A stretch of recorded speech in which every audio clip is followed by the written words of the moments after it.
आउज़ बिल्लाहि मिनश्शैतानिर्रजीम बिस्मिल्लाहिर्रहमानिर्रहीम। अस्सलामु अलैकुम वरहमतुल्लाहि वबरकातुहू। ये मदीना का वो दौर है जब ज़मीन पर आसमान के फ़रिश्ते उतरते हैं और आसमान के फ़रिश्ते नबी करीम सल्लल्लाहु अलैहि वसल्लम के दरवाज़े पर दस्तक देते हैं। ये वो दिन है जब दो नूर एक होने जा रहे हैं, हज़रत अली करमल्ला वजहू और हज़रत फ़ातिमा ज़हरा। दिल में बरसों की मोहब्बत, ज़ुबान पर हया और सामने वो दरवाज़ा जहाँ अल्लाह का महबूब बैठा है। अली हिम्मत करके उठते हैं। आज अली फ़ातिमा का हाथ मांगने जा रहे हैं। ये मदीना की वो साथ है जब नूर नबूवत के साए में दो अजीम हस्तियों के दिल करीब आए, हज़रत अली शेर खुदा और हज़रत फ़ातिमा ज़हरा, रसूल पाक सल्लल्लाहु अलैहि वसल्लम की लख्ते जिगर। प्यारे नबी हज़रत मोहम्मद सल्लल्लाहु अलैहि वसल्लम की चार बेटियां थीं और चारों हज़रत खदीजा से थीं। सबसे बड़ी बेटी हज़रत ज़ैनब थी, जिनका निकाह अबू अल आस रबी से हुआ। दूसरे नंबर पर हज़रत रुक़ैया थी, जिनका निकाह हज़रत उस्मान बिन अफ़ान से हुआ। हज़रत रुक़ैया की वफ़ात के बाद हज़रत उम्मे कलसूम का निकाह हज़रत उस्मान रज़ियल्लाहु तआला अन्हु से हुआ। तीनों बेटियों की शादी नबी करीम सल्लल्लाहु अलैहि वसल्लम ने बड़ी सादगी से की, मगर अपनी चौथी और सबसे लाडली बेटी हज़रत फ़ातिमा ज़हरा की शादी हज़रत अली करमल्ला वजहू से बड़ी धूमधाम से की। मुख्तलिफ़ अहादीस और तारीख़ बगदाद की कुतब में बयान किया गया है कि एक दिन हज़रत मोहम्मद सल्लल्लाहु अलैहि वसल्लम बैठे थे कि हज़रत जिब्राईल अलैहिस्सलाम तशरीफ़ लाए और फ़रमाया, या रसूल अल्लाह, अल्लाह ने आप पर दरूद व सलाम भेजा है और फ़रमाया है अल्लाह ने अली की शादी फ़ातिमा से कर दी है। हज़रत जिब्राईल अलैहिस्सलाम फरमाते हैं, या रसूल अल्लाह, फ़ातिमा और अली का निकाह अर्श पर कर दिया गया है, अब फ़र्श पर आप उनका निकाह कर दीजिए। हज़रत फ़ातिमा ज़हरा के बहुत रिश्ते आ रहे थे, मगर नुक्ते माशरत हुक्म इलाही हो चुका था। इनकार और नफ़ी की कोई गुंजाइश ना थी।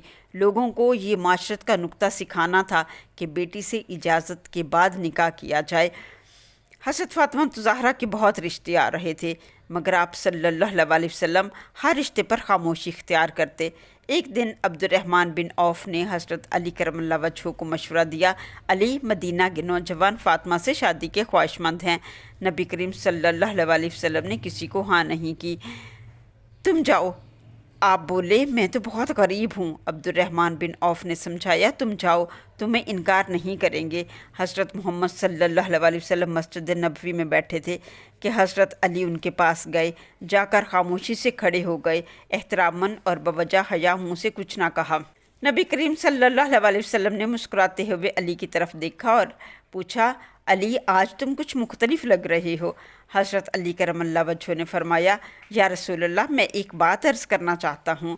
हज़रत मोहम्मद सल्लल्लाहु अलैहि वसल्लम सब बात समझ गए और फरमाने लगे, अली, फ़ातिमा के रिश्ते के लिए आए हो? अली ने सर झुकाकर असबात में सर हिला दिया और प्यारे नबी हज़रत मोहम्मद सल्लल्लाहु अलैहि वसल्लम ने फरमाया, इंशाअल्लाह। फिर हज़रत मोहम्मद सल्लल्लाहु अलैहि वसल्लम घर गए। अपनी प्यारी बेटी फ़ातिमा से पूछा, फ़ातिमा, अली का रिश्ता आया है, अगर कहो तो हाँ कर दूँ। बेटी ने हाँ कही। खामोशी और हया से सर झुका दिया। आप सल्लल्लाहु अलैहि वसल्लम ने अली को बुलाया और पूछा, अली, तुम्हारे पास महर के लिए कुछ रकम है? हज़रत अली ने फरमाया, या रसूल अल्लाह, मेरे पास सिर्फ़ एक ज़र्रा है जो मैं जंग में इस्तेमाल करता हूँ। नबी करीम सल्लल्लाहु अलैहि वसल्लम ने फरमाया, ये काफ़ी है।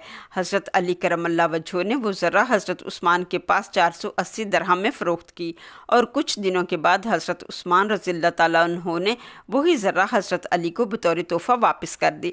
नबी करीम सल्लल्लाहु अलैहि वसल्लम ने कहा, अली, जाओ और लोगों को इकट्ठा करो। मस्जिद नबवी में हज़रत अली करमल्ला वजहू ने लोगों को इकट्ठा किया। मस्जिद नबवी का बहुत बड़ा हाल था, लोग उसमें जमा हो गए। आप सल्लल्लाहु अलैहि वसल्लम खुद मंबर पर बैठ गए और फरमाया, लोगों, मुझे जिब्राईल ने अल्लाह का पैगाम दिया है कि मैं फ़ातिमा का निकाह अली से कर दूं। आप सल्लल्लाहु अलैहि वसल्लम ने खुद निकाह पढ़ाया, लोगों को शहद का शरबत पिलाया और निकाह का खुतबा पढ़ा और फरमाया, अली, मैंने फ़ातिमा बिनते मोहम्मद का निकाह 400 दिरहम महर के इवज़ तुमसे किया, क्या तुमने कबूल किया? अली ने कहा, मैंने कबूल किया। कुछ रवायात में आता है 6 माह बाद रुखसती हुई। अली फ़ौरन सजदा शुक्र बचा लाए। कुछ अरसा के बाद हज़रत अली करमल्ला वजहू ने रुखसती की बात हज़रत सुलेमान फ़ारसी से की। حضرت سلیمان فارسی نے حضرت ام سلمہ سے بات کی، حضرت ام سلمہ نے نبی کریم صلی اللہ علیہ وسلم سے بات کی تو نبی کریم صلی اللہ علیہ وسلم نے فرمایا رخصتی کی اجازت ہے۔ حضرت علی ایک کرائی کے گھر میں رہتے تھے۔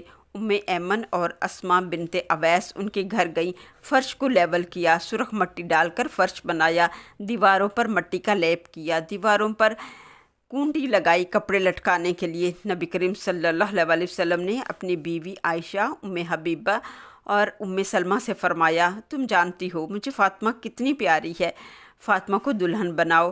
اس سے ظاہر ہوتا ہے کہ دلہن بننا بھی سنت ہے۔ حضرت علی کرم اللہ وجہہ اپنے بھائی عقیل اور حضرت سلیمان فارسی کے ساتھ بارات لے کر اونٹنی پر آئے۔ نبی کریم صلی اللہ علیہ وسلم نے حضرت علی کا ہاتھ پکڑا، اندر لے گئے اور فاطمہ کا ہاتھ پکڑ کر علی کے ہاتھ میں دے دیا اور فرمایا فاطمہ مجھے اپنے خاندان میں جو سب سے زیادہ محبوب تھا میں نے تیرا ہاتھ اس کے ہاتھ میں دیا ہے۔ پھر علی کی طرف متوجہ ہوئے اور فرمایا علی تمہیں نبی کی بیٹی مبارک ہو۔ پھر ایک پیالے میں پانی منگوایا، اس پر آخری 2 صورتیں پڑھی، اس پانی کو دم کیا، اپنا لعاب دہن اس میں ڈالا، اپنے ہاتھوں کی انگلیوں سے وہ پانی حضرت علی اور حضرت فاطمہ زہرا کے سینے پر چھڑک دیا، باقی پانی دونوں کو پلا دیا، پھر باہر تک دونوں کو چھوڑنے گئے۔ حضرت علی کرم اللہ وجہہ نے فاطمہ کو اونٹنے پر بٹھایا۔ آپ نے 2 عورتوں حضرت اسماء بنت اویس اور ام سلمہ کو ان کے ساتھ بھیجا اور فرمایا میں عشاء کی نماز کے بعد آؤں گا۔ پھر آپ صلی اللہ علیہ وسلم عشاء کی نماز کے بعد حضرت علی کے گھر تشریف لے گئے۔ پھر آپ نے پیالے میں پانی منگوایا، پھر اس پر 2 آخری صورتیں پڑھی اور اپنا پھر لعاب اس میں ڈالا اور پھر اپنی انگلیوں سے یہ پانی حضرت علی اور حضرت فاطمہ کے سینے پر چھڑکا، بازوؤں پر چھڑکا، کمر پر چھڑکا اور باقی پانی ان دونوں سے کہا پی لو۔ اس کے بعد حضرت محمد صلی اللہ علیہ وسلم نے دعا کی اے میرے مالک ان کے جمع ہونے میں برکت عطا فرما، ان کو سعادتیں عطا فرما اور ان کو نیک اولاد عطا فرما۔ اس طرح میرے پیارے نبی نے اپنی بیٹی کو رخصت کیا۔ اگلے دن حضرت علی کرم اللہ وجہہ کو بلایا اور فرمایا علی ولیمہ بھی کرنا ہے۔ علی بولے یا رسول اللہ میرے پاس تو کچھ نہیں ہے۔ پاس سعد بن ابی وقاص کھڑے تھے، انہوں نے کہا یا رسول اللہ میرے پاس ایک چھترا ہے، اسے ذبح کر لیجئے۔ اس چھترے کو ذبح کیا گیا، قورمہ بنوایا گیا۔ نبی کریم صلی اللہ علیہ وسلم نے حضرت علی کو 9 درہم دیے اور کہا علی جاؤ چھوارے، گھی اور شہد لے کر آؤ۔ حضرت علی کرم اللہ وجہہ نے 5 درہم کے چھوارے، 3 درہم کا شہد اور 1 درہم کا گھی خریدا۔ چھواروں کی گٹھلیاں نکال کر انہیں کوٹ لیا گیا، اس میں شہد اور گھی ڈال کر سویٹ ڈش بنائی گئی اور اس سویٹ ڈش کو نبی کریم صلی اللہ علیہ وسلم نے اپنی طرف سے علی کے ولیمے کے لیے پیش کیا۔ جوں کی تازہ روٹی پکوائی گئی اور پورے مدینہ کو دعوت ولیمہ پر بلایا گیا۔ روایات میں آتا ہے منافقین نے مذاق اڑایا، کھانا اتنا کم ہے اور پورے مدینے کی دعوت ہو رہی ہے۔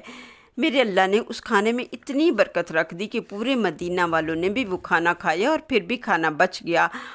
جو کھانا بچ گیا تھا آپ صلی اللہ علیہ وسلم نے حکم دیا وہ لوگ جو دعوت ولیمہ میں شامل نہیں ہو سکے، جو بوڑھے بچے یا بیمار گھروں میں رہ گئے ہیں اور گھروں سے نہیں نکل سکے، ان کے گھروں میں جا کر کھانا تقسیم کیا جائے۔ اس طرح سے کھانا مدینہ میں تقسیم بھی کیا گیا۔ ایسی دھوم دھام سے حضرت علی اور حضرت فاطمہ کی شادی ہوئی جس میں سادگی بھی تھی، جس میں کشادگی بھی تھی، جس میں ہر غریب کو مدعو کیا گیا تھا۔ اس واقعے میں معاشرت کا ایک اہم سبق حاصل ہوتا ہے، نکاح کے وقت بیٹی سے پوچھنا، اس کی رائے معلوم کرنا اہم ہے۔ دھوم دھام سے مراد خرافات اور فضول رسومات نہیں ہیں۔ کشادہ اور سادہ کھانا سنت ہے، دلہن بنانا بھی سنت ہے، ولیمہ کرنا بھی سنت ہے۔ اللہ عز و جل ہمیں سنتوں پر چلنے اور خرافات سے بچنے کی توفیق عطا فرمائے، آمین ثم آمین۔